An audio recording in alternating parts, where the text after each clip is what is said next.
noches, amigas y amigos de RCTV. Con la guerra de Irak se plantean tres problemas que tienen mucho que ver con la situación de Venezuela. Plantea el problema del terrorismo, el problema del petróleo y el problema del nuevo orden internacional. Para hablar sobre estos temas hemos invitado al profesor Alberto Garrido, quien es un veterano conocedor del tema y de las relaciones de Venezuela con esos temas de orden internacional, terrorismo y petróleo. Profesor, ¿en qué sentido cree usted que la guerra contra el régimen de Saddam Hussein va a afectar a Venezuela? ¿Y en qué campos específicos cree usted que nos va a afectar?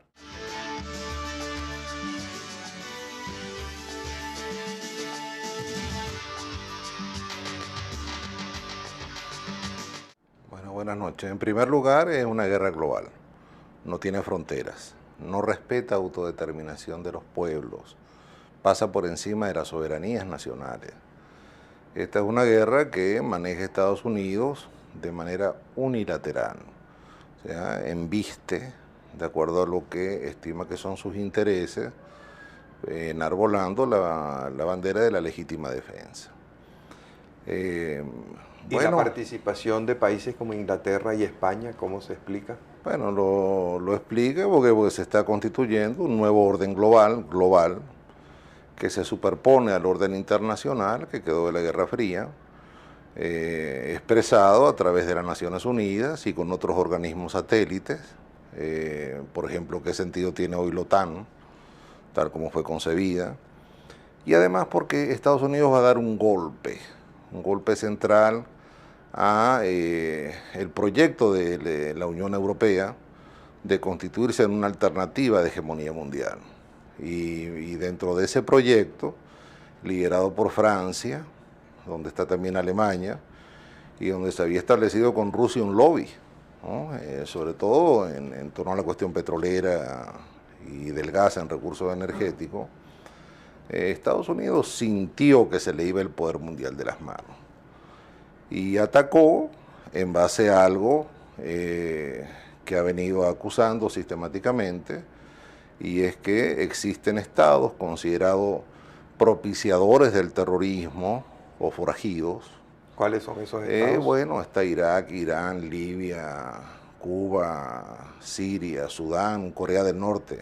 Ahora, de esos 7 estados que usted acaba de mencionar, 4 mantienen vínculos muy estrechos con el gobierno del presidente Chávez. Y el presidente Chávez ya ha expresado su condena no solamente a la guerra, sino sobre todo a la actuación de los Estados Unidos en esa guerra. De manera que nosotros nos estamos aliando con ese otro bloque de poder de los estados terroristas. Bueno, no es que nos estamos aliando. Chávez mismo ha expresado que eran aliados estratégicos, ¿no? Aliados estratégicos. Así los ha llamado él mismo, ¿no? A Creo Cuba, que hay infinidad. a Libia, sí, a Irak. Pero que así los ha llamado él una y otra vez. O sea, hay demasiado, esa no es ninguna especulación. Y claro, están las razones de la OPEP, por un lado, para esa alianza estratégica, pero hay otra de largo alcance, que es la creación de la multipolaridad, de la cual ha estado también hablando Chávez durante años, para confrontarla con la unipolaridad liderada por los Estados Unidos. Ahora, ¿qué efecto puede tener eso sobre Venezuela? Regresando un poco a la primera pregunta, porque tenemos en la alianza están los Estados Unidos, Inglaterra, España, el Reino Unido y España. 3 socios tradicionales de Venezuela con quienes mantenemos importantísimas relaciones. Dentro de ese bloque, en cierta forma, también está Colombia, que es digamos, sería el 4º gran socio de Venezuela a lo largo de todo el siglo XX. Y enfrentado a esos países con los cuales nosotros, entonces Venezuela se va a salir de su área tradicional de operación con Estados Unidos, con España, con Colombia, con el Reino Unido, para aliarse con los 4 de los 7 estados terroristas del mundo. Eso suena extraño, ¿no? Bueno, lo que pasa es que a veces las revoluciones suenan extrañas, pero si hay un proyecto revolucionario que además es internacional y que lógicamente pasa por ir contra los Estados Unidos, El efecto a mediano plazo, aunque se presenten acuerdos como se están presentando en materia energética, el efecto político a mediano plazo es de grandes problemas, ¿no? Ahora, ¿cómo podemos hablar en el caso venezolano de un proyecto revolucionario con ramificaciones internacionales cuando lo que hemos visto es dos intentos fallidos de golpe de Estado en la mejor tradición de América Latina, o sea, donde hemos tenido golpes de esos así como arroz, y un proyecto de gobierno militarista, populista, como también hemos visto muchísimos en América Latina? O sea, ¿qué tiene de atípico este proceso que a todas luces parece otra más de las muchísimas dictaduras militares populistas que ha vivido América Latina a lo largo del siglo XX? Sí, parece, pero no lo es. ¿Por qué no lo es? No lo es, no es. Primero que no son 2 intentos de golpe de Estado, sino 4. 4. Sí, 4, porque el proceso, el llamado proceso es mucho más viejo, ¿no? El proceso empieza en el 57 y estamos en el 2003, ¿no? Y el proceso revolucionario, primero marxista-leninista ortodoxo, porque venía del Partido Comunista, es de insurrección cívico-militar, que es la peculiaridad del proceso venezolano, se da primero con los alzamientos de Carúpano y Puerto Cabello. Es más, hay muchos nombres que se repiten hoy, ¿no? De quienes participaron en el claro, porteñazo y en el carupanazo. Sí, ideológicamente, así así es. Hay una variación ideológica a partir del 64, donde se nacionaliza el pensamiento de estos sectores de izquierda, de un grupo de ellos, el que estaba en la guerrilla. Aparece ya divergencias serias con la estructura del Partido Comunista Ortodoxo, se divide el Partido Comunista y ya viene el FLN, la FAL, que bueno, todos lo recordamos, luego se transforma en PRB-FAL, y se va constituyendo un cuerpo de ideas, vamos a llamarlo así. No llega a ser una ideología, es un ideario. Viene la reivindicación de Bolívar, ¿no? La concepción del tercer ejército, que es la fusión ejército-pueblo, ¿no? Creo que ya nos acercamos un poquito a cosas que conocemos hoy. Se reivindica a Ezequiel Zamora, se crea un frente guerrillero de Ezequiel Zamora. Años más tarde, pero muy poquitos, aparece reivindicado Simón Rodríguez, o sea, el árbol de las 3 raíces de la década del 60, no del 80. El símbolo cultural pasa a ser Ali Primera. Se reivindica el indigenismo. O sea, todo esto empieza mucho antes de que Chávez entrara a la Academia Militar. Todo esto tiene casi medio siglo, y por eso se llama proceso. Chávez es una consecuencia del proceso, no es una causa. Y es más, antes que Chávez, luego que las insurgencias o los levantamientos o pronunciamientos, o como se quieran llamar, de Carúpano y Puerto Cabello son derrotados, 50 oficiales pasan a la guerrilla, y algunos de ellos a comandar frentes. Y recién hacia el año 76 aproximadamente, la vieja guerrilla puede volver a las Fuerzas Armadas, a armar la segunda etapa del proceso de insurrección, de insurgencia cívico-militar. Ellos jamás aceptaron que esto fuera considerado golpe de Estado.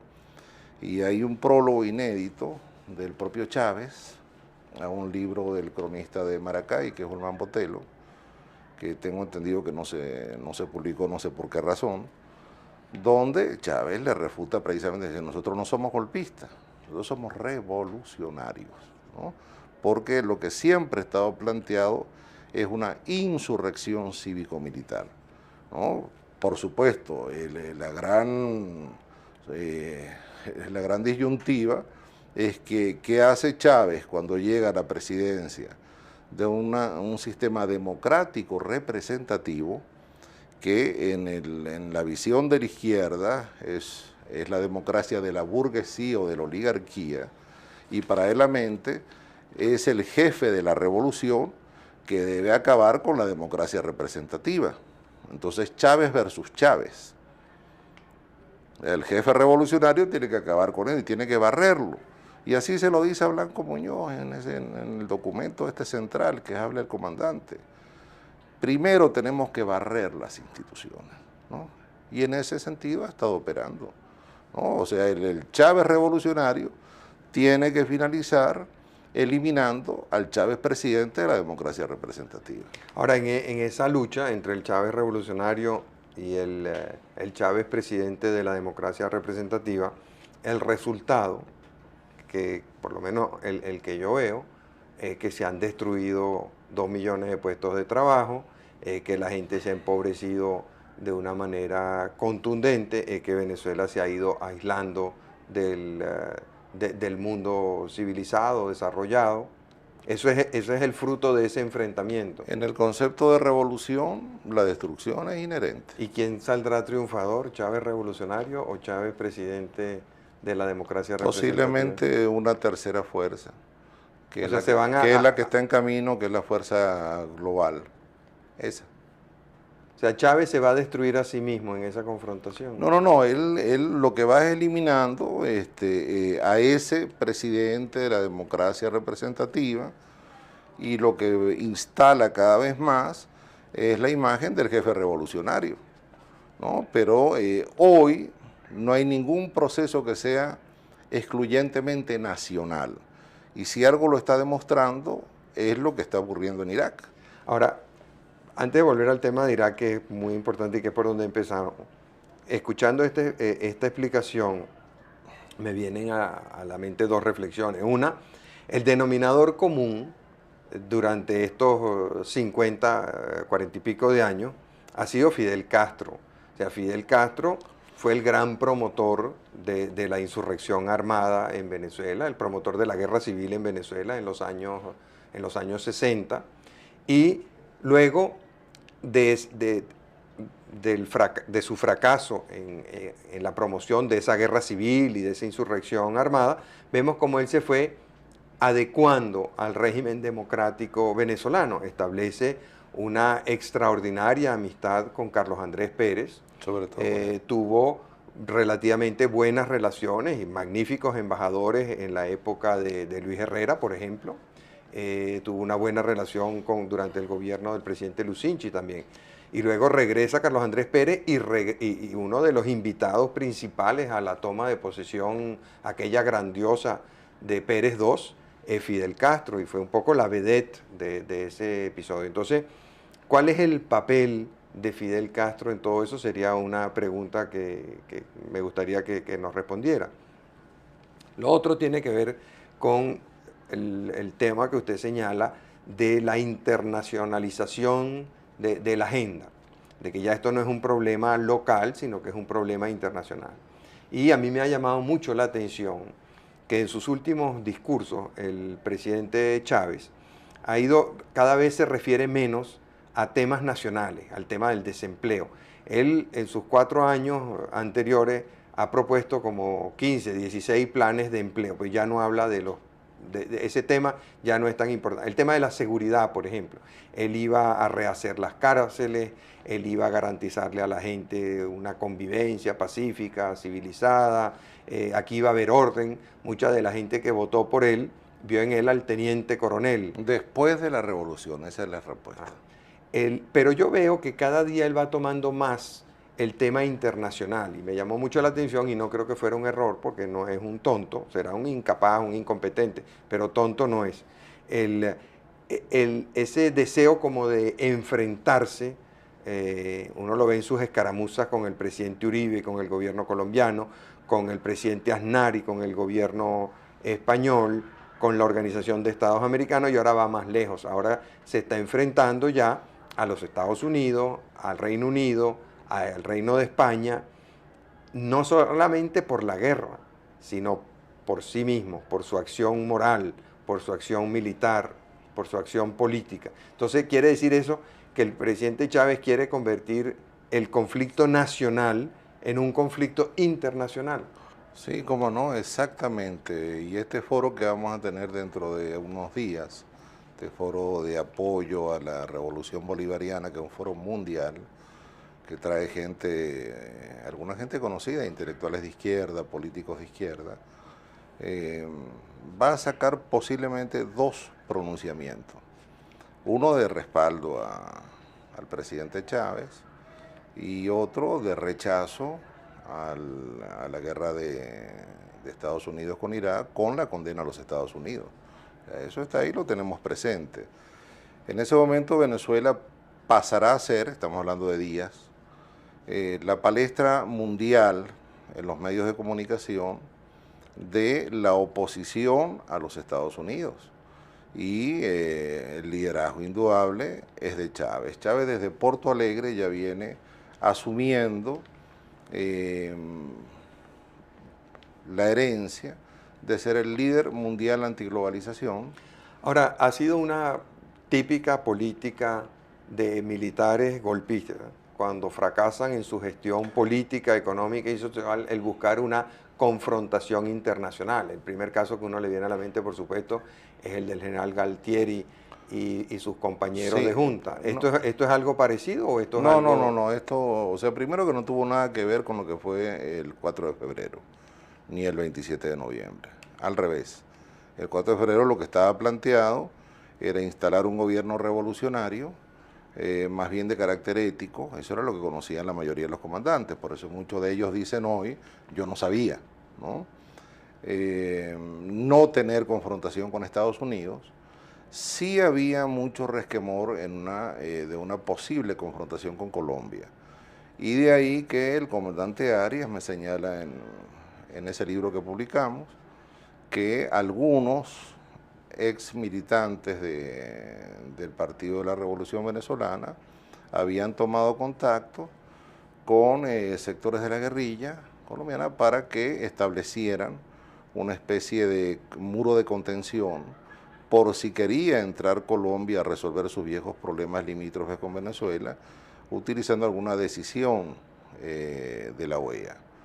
Ellos no se planteaban confrontación directa con Estados Unidos y lo que habían discutido era decirle de una vez a Estados Unidos, miren, nosotros no nos vamos a meter con ustedes, les vamos a garantizar el suministro petrolero, les vamos a respetar sus inversiones y esto es simplemente una etapa de transición para sanear la política venezolana e iniciar otra era y llamar elecciones. Y por eso que se constituía una junta cívico-militar light, potable, con gente conocida, pues, ¿no? Que no apareciera como vinculada a la guerrilla, ni vinculada a procesos golpistas, ni nada por ¿Se el conocen estilo. esos nombres o Sí se conocen algunos, sí. ¿Cómo no? Yo los he publicado. cuáles son? Bueno, algunos de ellos, creo que, ¿cómo es? José, creo que está José, ellos pensaron, porque nunca llegaron a hablar con ellos, ¿no? Nunca llegaron a hablar con ellos. Porque eso es típico, se habla después, ¿no? Vamos a cumplir unos compromisos. Al regreso quisiera que Ajá. habláramos sobre estos temas que hemos dejado pendientes, del impacto de la guerra sobre Venezuela, el papel de Fidel Castro en este proceso y en el futuro. Ya regresamos.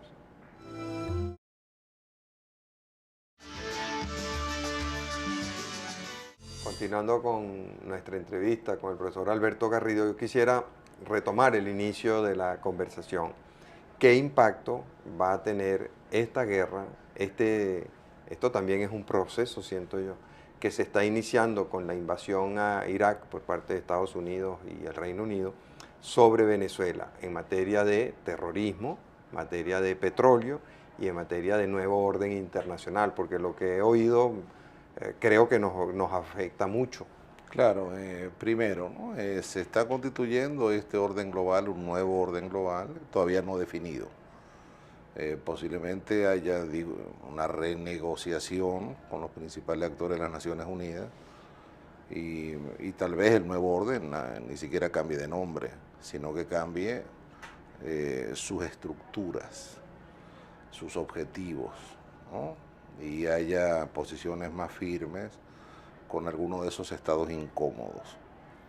En segundo lugar, en la cuestión petrolera, sí, no hay, digamos, no hay marcha atrás. Cuando entra Estados Unidos, Irak va directamente sobre los pozos petroleros y los oleoductos, ¿no? A protegerlos. Y en el mensaje del presidente Bush de lanzamiento de la guerra, le pide a los iraquíes no volar sus propios pozos. O sea, hay un interés muy directo, ¿no? Eso está vinculado con lo de Irán, ¿no? Con Total Elf, la empresa francesa que tiene ahí sus ramificaciones viejas, algunas en el caso de Total. Y aquí también, nuevas, las de aquí son nuevas, las de aquí son de la Quinta República, pero... y está vinculado con Lukoil, una empresa rusa, y con Gazprom, otra empresa rusa, ¿no? Y hay un lobby con Alemania, y un proyecto que tomaba Irak, Irán, Asia Central, el gas que se dice que son las reservas más grandes del mundo que está en el mar Caspio, ¿no? Para ese gasoducto que debe pasar por Afganistán y surtir a buena parte de la Unión Europea. Estamos con un problema macro, geopolítico, ¿no? Y lo otro es el tema del terrorismo. Estados Unidos venía previendo una agresión sobre su propio territorio desde hacía largos años. Ya Reagan hace 20 años había hablado, nuestro enemigo será el terrorismo, ¿no? Pero de manera sistemática... O sea que el 11 de septiembre no fue una sorpresa para, por lo menos, para los que manejan la política. El terrorismo siempre es una sorpresa, ¿no? Elige el lugar, elige el tiempo, elige la manera, ¿no? Pero, digamos, en el marco teórico se esperaba, ¿no? Dentro de un concepto que los norteamericanos están desarrollando mucho, que es el de asimetrías estratégicas. O sea, yo tengo un gran poder bélico convencional, mi oponente va a ir sobre mis debilidades, ¿no? La mayor debilidad es la de la sociedad abierta, ¿no? Por eso en Estados Unidos cada vez más la seguridad se va a imponer sobre la libertad, cada vez más, ¿no? ¿Por qué? Porque, bueno, ya se ve, ¿no? Los grupos de inmigrantes comienzan a tener presiones, ¿no? La frontera, los aeropuertos. Ahora, estos tres temas que usted señala me traen a la mente preocupaciones en el caso venezolano. Por ejemplo, en materia de, y quisiera que me comentara esto, en materia de orden internacional, Venezuela se está aliando con la mayoría de los estados terroristas, de manera que da la impresión de que vamos a romper todas nuestras relaciones tradicionales o las vamos a dañar si nos alineamos con los estados terroristas con los cuales estamos vinculados como país hoy en día.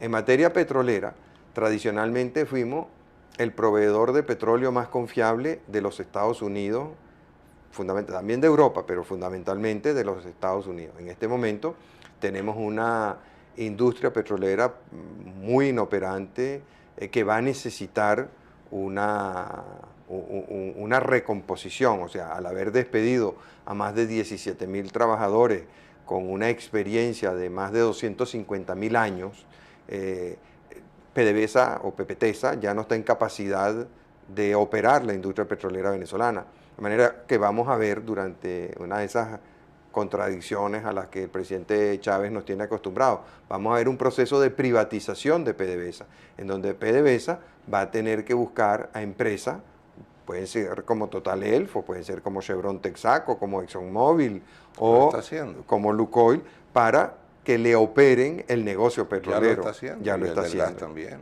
Entonces, vamos a ver, pero ese proceso de privatización petrolera puede ir en favor de empresas vinculadas a esta nueva estrategia geopolítica mundial, o a lo mejor es la explicación de por qué Francia se ha acercado tanto a Chávez y de que la admiración de Chávez por la cultura francesa no viene de su refinamiento o de sus aspiraciones futuras a retirarse como Idi Amin Dada o como Baby Doc Duvalier a la costa azul francesa, sino más bien tiene que ver con los negocios que puedan ocurrir entre intereses franceses y Venezuela.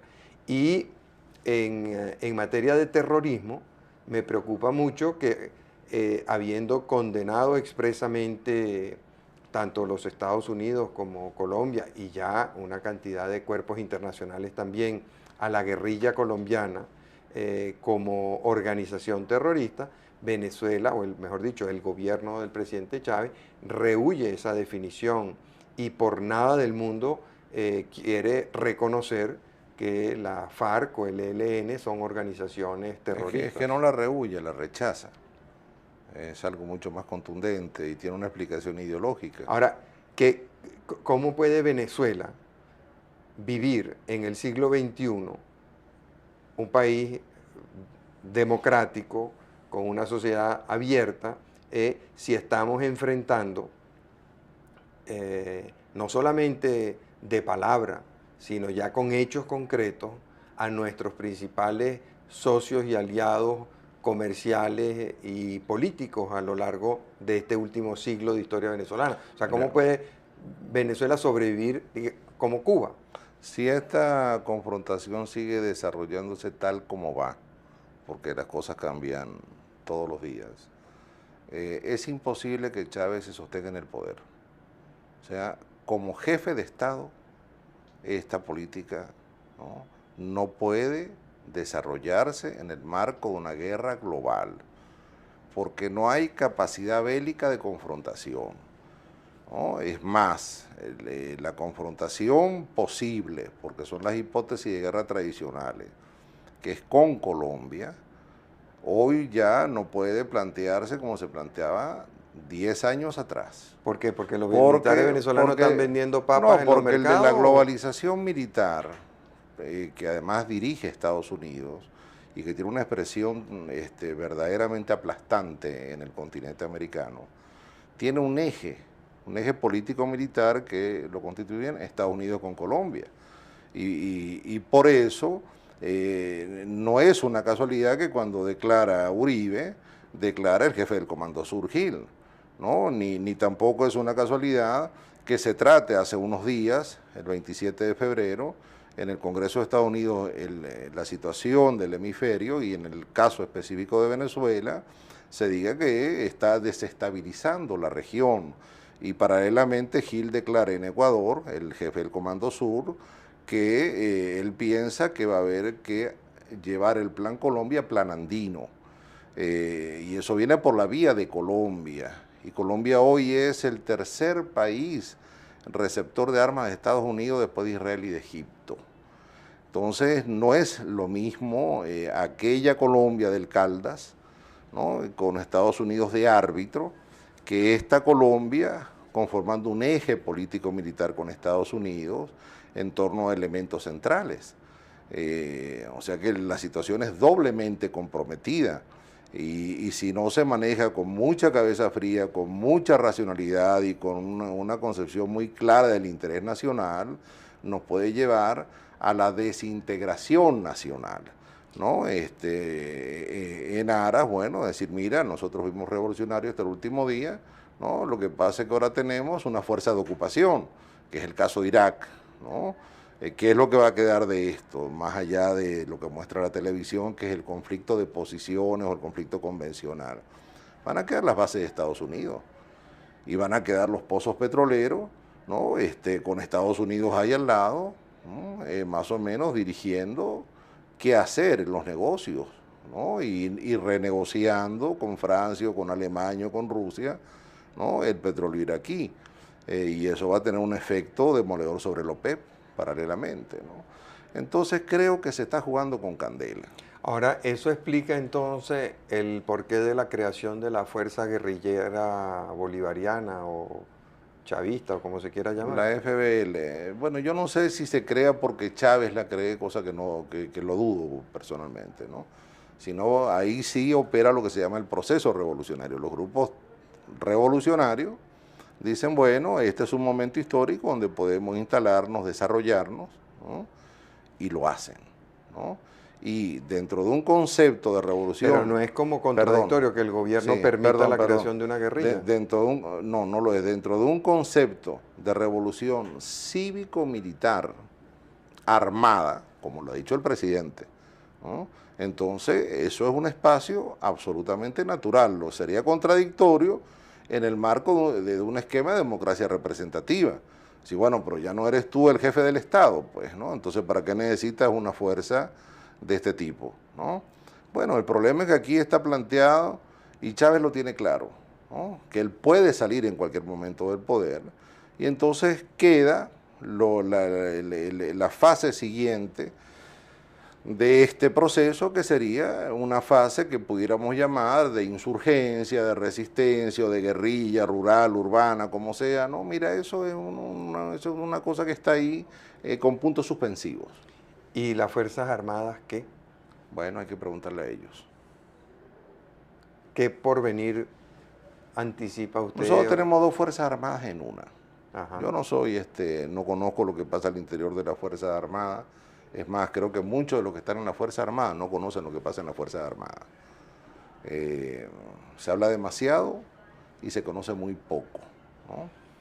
Pero nosotros tenemos unas Fuerzas Armadas de estructura tradicional, ¿no? Que conviven con unas Fuerzas Armadas revolucionarias, ¿no? Y entonces, en momentos de máxima tensión, que es hacia donde estamos marchando, ¿no? Bueno, habrá que ver si eso se resuelve, quiero decir, si los militares llamados profesionalistas o institucionalistas o corporativos, ¿no?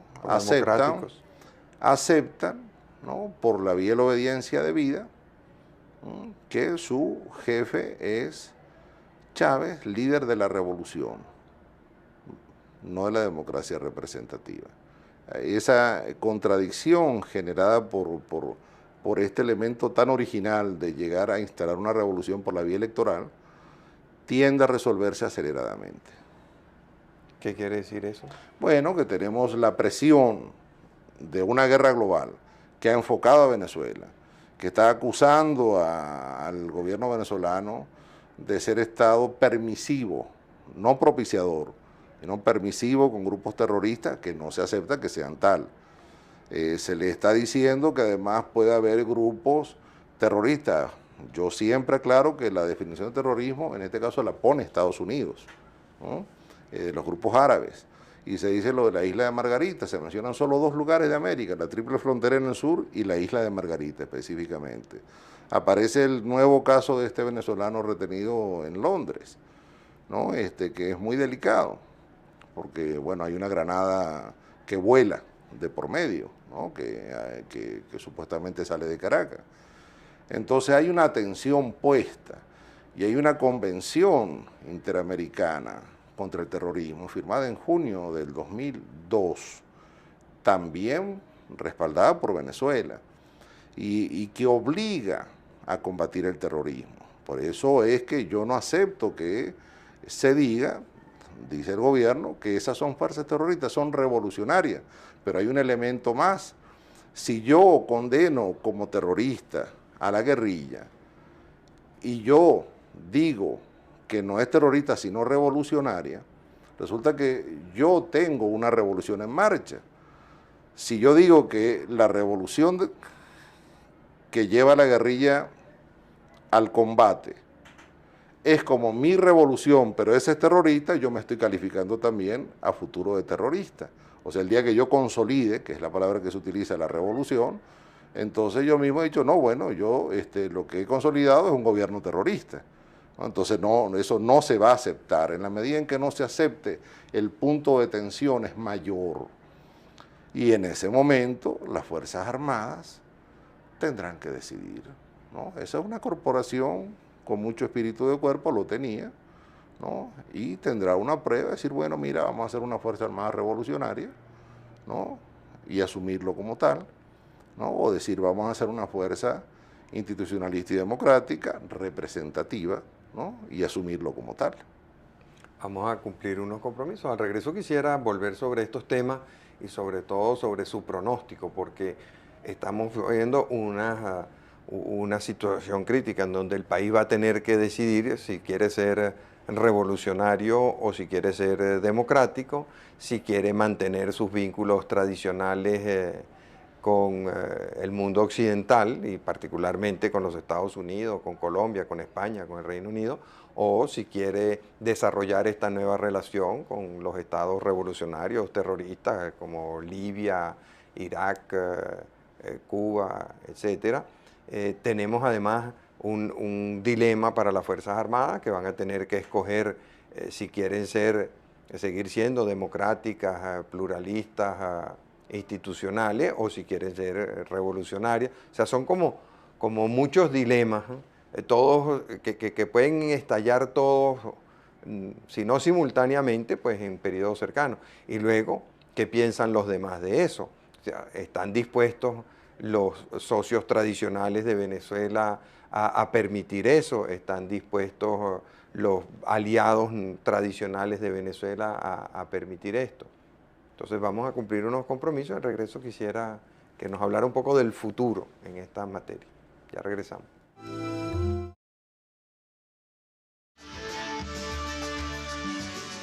Continuando con nuestra conversación, me vino a la mente una confesión que me hizo un amigo que estuvo muy cercano al presidente Chávez en el inicio de su gobierno.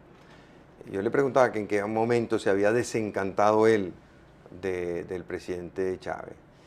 Y él me comentó que él había reflexionado mucho sobre ese tema, porque él estaba muy ilusionado con esa idea del cambio de gobierno, de un gobierno ético, de un gobierno que combatiera la corrupción, de un gobierno que profundizara la democracia, pero que muy temprano él se fue desencantando y lo que disparó sus emociones en ese sentido fue que en esos días en que se reunían allá en La Viñeta, el presidente Chávez en un círculo muy pequeño había comentado: qué tonta esta gente, refiriéndose al gobierno del presidente Caldera, que entrega el poder tan fácil por unas elecciones.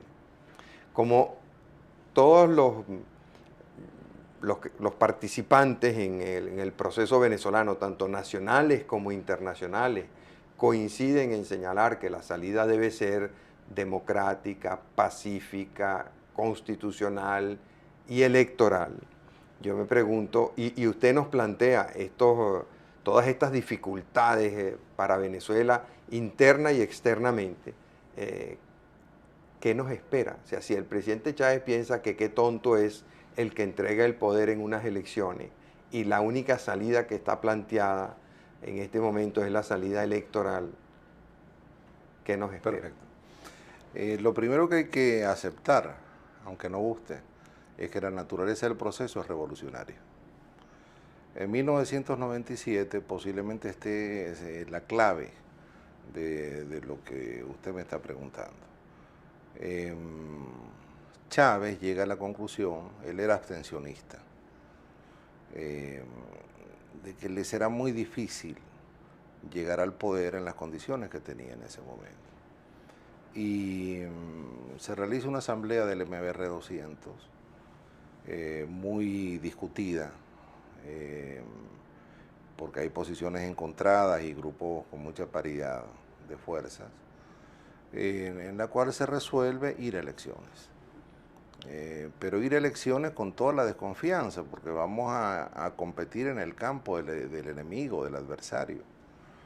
Y vamos a tener que llegar a manejar en el campo que necesitamos destruir, ¿no? O sea, voy a manejar el carro que tengo que destruir. Y Chávez sobre eso tiene una larga conversación con Blanco Muñoz, que yo siempre recomiendo que se lea. Ese libro tuvo que leerse, yo no me explico, se editaron 40.000 ejemplares. Bueno, porque era demasiado gordo, eso era como leerse 3 libretos de teléfono. Gordo todo lo que está pasando. ¿No? Entonces, cuando se adopta la decisión de ir a elecciones, se le da un nombre que por sí solo dice todo. Ventana táctica. Y se crea, o sea, ventana táctica es una táctica para tomar el poder, ¿no? Para una persona que está en la democracia representativa, la elección es todo. O sea, no es una táctica, es su estrategia porque necesita gobernar. Y se supone que el Estado debe ser neutral, pues no necesariamente es así, pues, ¿no? Y creo que ustedes lo han comprobado, ¿no? En toda la era democrática. Pero es el gobierno, es llegar al gobierno, ¿no? Y hay una especie de aceptación, no siempre se cumple, pero es así, que los poderes son autónomos, ¿verdad? Bueno, lo que es el esquema clásico de la democracia representativa. Bueno, Chávez lo que dice es vamos a ir y vamos a ver. y entonces se constituye un comité táctico electoral. Y ahí es cuando Chávez le dice a Miquilena, que impulsaba esta idea, por supuesto, y al grupo de amigos que sabía cómo moverse en el pantano. Hemos tenido un pantano los últimos años en la política nacional. Bueno, encárgate tú. Y por eso Miquilena va a ser el gran director de orquesta. Pero Chávez no está pensando que llegando él a Miraflores es que va a tener el poder. El poder lo da la revolución. El poder lo da el poder de fuego, el poder de las armas. Y por eso él es enfático, la revolución es cívico-militar armada y no se va a entregar, ¿no? O sea, no sé qué puede tener en común ese lenguaje con el de la democracia representativa o los líderes o dirigentes, pues yo no sé si son líderes, ¿no?, de la democracia representativa tradicional. Chávez en ese momento se planteó un esquema. Primero, la toma del gobierno, no del poder. Llegamos a Miraflores. Y ahí vamos a atravesar una etapa de transición. Lo dijo infinidad de veces. Esa etapa de transición tenía que dejar como fruto una institucionalidad democrática al servicio de la revolución, o sea, un Congreso, una Fiscalía, los distintos poderes, los 5 poderes,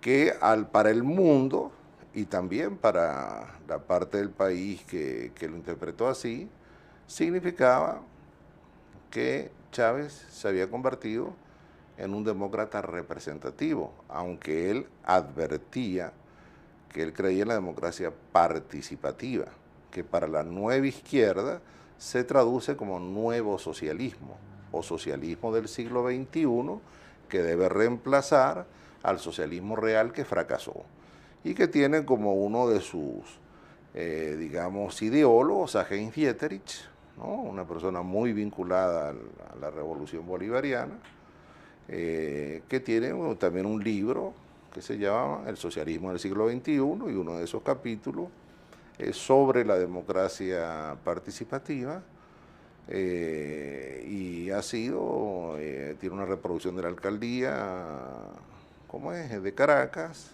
distribuido como folleto. Libertador. O sea que es una especie de libro oficial de doctrina. Siempre dejó eso instalado. Lo que ocurría es que los demócratas representativos, y yo establezco esta diferencia por esa razón, porque si no hay una confusión, entendían que la participación era participación en la democracia representativa y no dos sistemas distintos.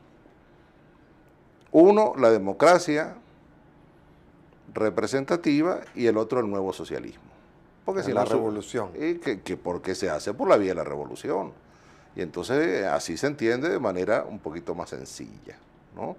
Pero mientras, bueno, la democracia es participativa, que es la nuestra, bueno, Chávez llega en Canadá, en una reunión de la OEA, no él estaba de embajador, el coronel Dávila era el Dávila, canciller. el canciller, sí, a decir, nosotros vamos a ratificar que nuestro sistema es la democracia participativa. Entonces, pero después en Lima firmó la Carta Interamericana Democrática. Siempre salvando de que la democracia quiera participativa. Y luego, cuando discute con el señor Gaviria en la OEA, que lo transmitió CNN, le recalca que además Venezuela tenía derecho a exportar su modelo, ¿no? O sea, internacionalizar la revolución.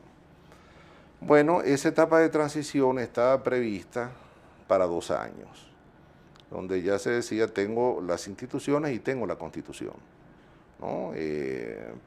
Hubo muchas trabas, pero la fundamental para que no se cumpliera la consolidación de la revolución, o sea, instalarla definitivamente, es que la oposición salió a la calle todo el año 2002, del 23 de enero, que es cuando hace su primera gran marcha, hasta que se decreta la finalización del paro. Estuvo en la calle. Y así era imposible, porque implicaba una masacre. Y por eso es que Chávez confiesa, él es sincero, siempre lo dice, ¿no? Tuve que pasar a una defensa estratégica, pero ahora estoy en condiciones de ir a la ofensiva estratégica. Hay que recordar que la estrategia es la revolución, o sea, la ofensiva revolucionaria final, ¿no? ¿Qué se le cruza a Chávez ahora, cuando ya va sobre esto? Embalado ahí en... Se le cruza una situación internacional, ¿no? Donde todos sus conceptos entran a ser cuestionados por Estados Unidos. Por Estados Unidos en un papel bélico, ¿no? Decidido.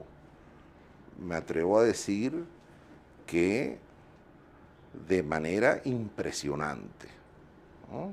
Porque no hemos visto nada todavía, o mejor dicho, hemos visto muy poco de todo lo que significa una guerra de este tipo. Bueno, los caminos no fueron paralelos, ¿no? Pero ya no serán paralelos, serán caminos de confrontación, en la medida en que Chávez sostenga su proyecto. Sí. ¿Y es que hay alguna probabilidad de que él retroceda? Perdón, y para terminar de responder su pregunta, ¿no? Entonces la agenda interna era hasta que estallara toda esta situación, era la agenda de la democracia representativa por la vía del referéndum consultivo, revocatorio, y lo que sabemos hoy por los voceros del gobierno es que ese referéndum se hará de acuerdo a la Constitución, ¿ya? Que puede llevar desde 6 meses hasta 8 meses, 10 meses, un año, no sé, todo lo que... Buscando ganar tiempo para un escenario más propicio. Exactamente, para ir consolidando, siempre la palabra consolidación está ahí, consolidando la revolución. ¿Pero qué revolución van a consolidar? Chávez ha definido, se lo dijo a Dietrich en el libro, está en La Cuarta Vía al Poder, este es el momento de la ruptura histórica, viene la ruptura histórica. Por eso es que todo confluye. Y la dirigencia de oposición se queda con la agenda del referéndum a voluntad de Chávez y con la esperanza de que se dé ahí la presión internacional para que Chávez cambie su voluntad, o sea, anticipe las elecciones y salga, entre comillas, por las buenas, ¿no? Al estilo Fujimori. No, Chávez no es Fujimori. Fujimori era un autócrata peruano, japonés, que quería el poder por el poder mismo y que estaba incrustado en el corazón del sistema y había acabado además con la guerrilla. ¿Y Chávez qué es? Y Chávez es un revolucionario, antisistema, él lo ha dicho, o sea, no lo digo yo, ¿no? Basta con repetir a Chávez para entender a Chávez. No, porque él ha dicho muchas cosas, pero cuando vemos las realizaciones, ¿cuál es la revolución? No, pero ahí está, él por ejemplo le dice a Blanco Muñoz, que le pregunta cómo vas a hacer para instalar la revolución, hasta que yo no barra con las instituciones viejas, no hablemos de esto, ¿no? O sea, él no se propone gerenciar, él tiene que liderar la revolución por la vía de la destrucción de la vieja institucionalidad, que es típico de la revolución. ¿Y cuáles son esas instituciones que él tiene que destruir para que podamos hablar de qué es lo que va a hacer? Bueno, ¿qué es lo que teníamos? Mira, primero, el concepto tradicional de Fuerzas Armadas no sirve para esto, ¿no? El concepto de Chávez, el de tercer ejército, fusión ejército-pueblo. Pero él ha hecho todo ese esfuerzo por destruir a las Fuerzas Armadas y es verdad que las ha disminuido mucho, pero no las ha destruido todavía. Porque la vía por la cual llega es esa vía electoral que se convierte en una camisa de fuerza. No es lo mismo que un proceso revolucionario clásico, el chino, el ruso, el cubano, ¿no? Donde son dos poderes en lucha y el que se impone barre con exactamente, ¿no? Y la barre con la legitimidad de la fuerza, ¿no? A llegar por la vía electoral y tener, bueno, ahora Chávez está luchando porque el Poder Judicial, entonces, y si no es el Poder Judicial, es otra cosa, y ha tenido eso que es una camisa de fuerza que él quiere romper. Pero él tiene 4 años tratando de destruir esos poderes. Vamos a ver, las Fuerzas Armadas es uno, ahí ha avanzado bastante, pero todavía quedan muchas reservas dentro de las Fuerzas Armadas, reservas morales, éticas, intelectuales, también es cierto culturales. Que ha crecido mucho la Fuerza Armada revolucionaria. También es cierto. Sí. Él quiere destruir los poderes tradicionales. Sin embargo, el Poder Judicial, que pensó que lo tenía controlado a través de la provisionalidad de los jueces, no, Pero marcha hacia allá, él marcha en todo, ¿no? Lo mismo lo de la Asamblea, él marcha, ¿no? Y Miki Lena, que se creía que era un poco el fiel de la balanza. bueno, ya lo sacó. Exactamente, ¿no? Ok, pero tiene todavía que destruir a las Fuerzas Armadas, tiene que destruir al Poder Judicial. La Asamblea Nacional la controla, pero también ahí con tiene un poquito que terminar de hacer su revolución. Okay, tiene que destruir a los medios de comunicación social. Dentro del concepto de democracia participativa, Dieterich señala, yo no voy a decir que Chávez se haga partícipe por completo, que es incompatible los medios de comunicación de masas con el sistema de la democracia participativa, porque se consideran los agentes conductores de la ideología de la globalización, así como son incompatibles las grandes empresas. Se respeta la pequeña y mediana empresa. Entonces, ¿no? ¿Cómo sería esa Venezuela revolucionaria? Bueno, o sea, no habría Fuerzas Armadas.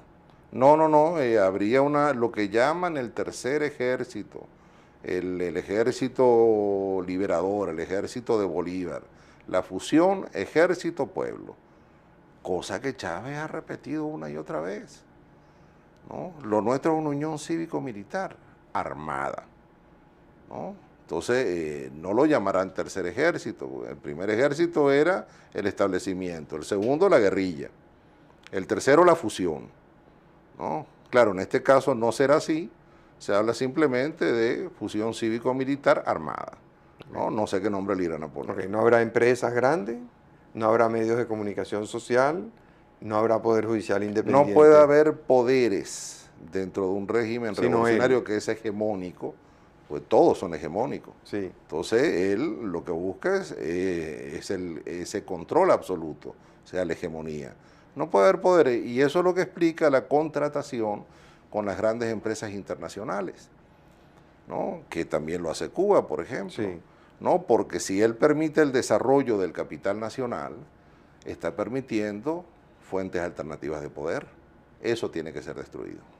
Bueno, se nos termina el tiempo, quedan temas por conversar, espero que tengamos la oportunidad de más adelante hacer otro programa. Les agradezco mucho su atención, los espero como de costumbre el próximo domingo a las 10 de la noche. Muchas gracias.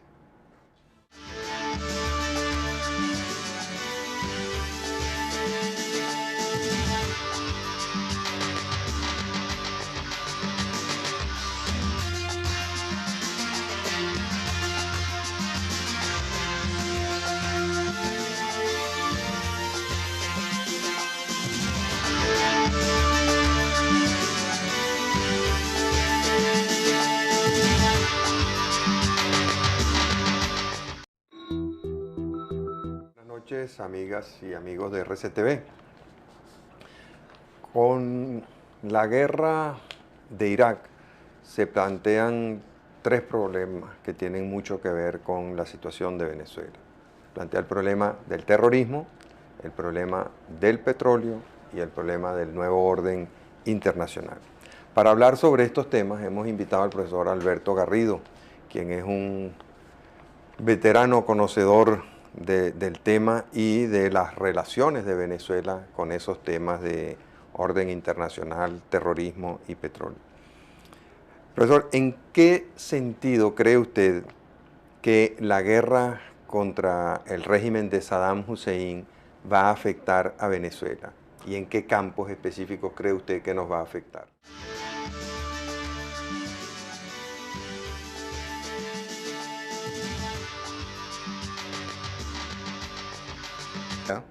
De constituirse en una alternativa de hegemonía mundial. Y dentro de ese proyecto, liderado por Francia, donde está también Alemania, y donde se había establecido con Rusia un lobby, ¿no? Sobre todo en torno a la cuestión petrolera y del gas en recursos energéticos, Estados Unidos sintió que se le iba el poder mundial de las manos y atacó en base a algo que ha venido acusando sistemáticamente, y es que existen estados considerados propiciadores del terrorismo o forajidos. ¿Cuáles son esos estados? Bueno, está Irak, Irán, Libia, Cuba, Siria, Sudán, Corea del Norte. Ahora, de esos 7 estados que usted acaba de mencionar, 4 mantienen vínculos muy estrechos con el gobierno del presidente Chávez. Y el presidente Chávez ya ha expresado su condena no solamente a la guerra, sino... Bueno, buenas noches. En primer lugar, es una guerra global. No tiene fronteras. No respeta autodeterminación de los pueblos. Pasa por encima de las soberanías nacionales. Esta es una guerra que maneja Estados Unidos de manera unilateral. O sea, embiste, de acuerdo a lo que estima que son sus intereses, enarbolando la bandera de la legítima defensa. ¿Y la participación de países como Inglaterra y España, cómo se explica? Bueno, lo explica porque se está constituyendo un nuevo orden global, que se superpone al orden internacional que quedó de la Guerra Fría, expresado a través de las Naciones Unidas y con otros organismos satélites, por ejemplo, qué sentido tiene hoy la OTAN, tal como fue concebida, y además porque Estados Unidos va a dar un golpe central a el proyecto de la Unión Europea. De Venezuela, con quienes mantenemos importantísimas relaciones. Dentro de ese bloque, en cierta forma, también está Colombia, que es digamos, sería el cuarto gran socio de Venezuela a lo largo de todo el siglo XX. Y enfrentado a esos países con los cuales entonces Venezuela se va a salir de su área tradicional de operación con Estados Unidos, con España, con Colombia, con el Reino Unido, para aliarse con los 4 de los 7 estados terroristas del mundo. Eso suena extraño, ¿no? Bueno, lo que pasa es que a veces las revoluciones suenan extrañas, pero si hay un proyecto revolucionario que además es internacional y que lógicamente pasa por ir contra los Estados Unidos, el efecto a mediano plazo, aunque se presenten acuerdos como se están presentando en materia energética, el efecto político a mediano plazo es de grandes problemas, ¿no? Ahora, ¿cómo podemos, sobre todo, a la actuación de los Estados Unidos en esa guerra? De manera que nosotros nos estamos aliando con ese otro bloque de poder de los estados terroristas. Bueno, no es que nos estamos aliando. Chávez mismo ha expresado que eran aliados estratégicos, ¿no? Y aliados estratégicos. Así los ha llamado él mismo, ¿no? A Cuba, a Libia, sí, a Irak. Pero es que así los ha llamado él una y otra vez. O sea, hay demasiado, esa no es ninguna especulación. Y claro, están las razones de la OPEP, por un lado, para esa alianza estratégica, pero hay otra de largo alcance, que es la creación de la multipolaridad, de la cual ha estado también hablando Chávez durante años, para confrontarla con la unipolaridad liderada por los Estados Unidos. Ahora, ¿qué efecto puede tener eso sobre Venezuela? Regresando un poco a la primera pregunta, porque tenemos en la alianza están los Estados Unidos, Inglaterra, España, el Reino Unido y España, 3 socios tradicionales.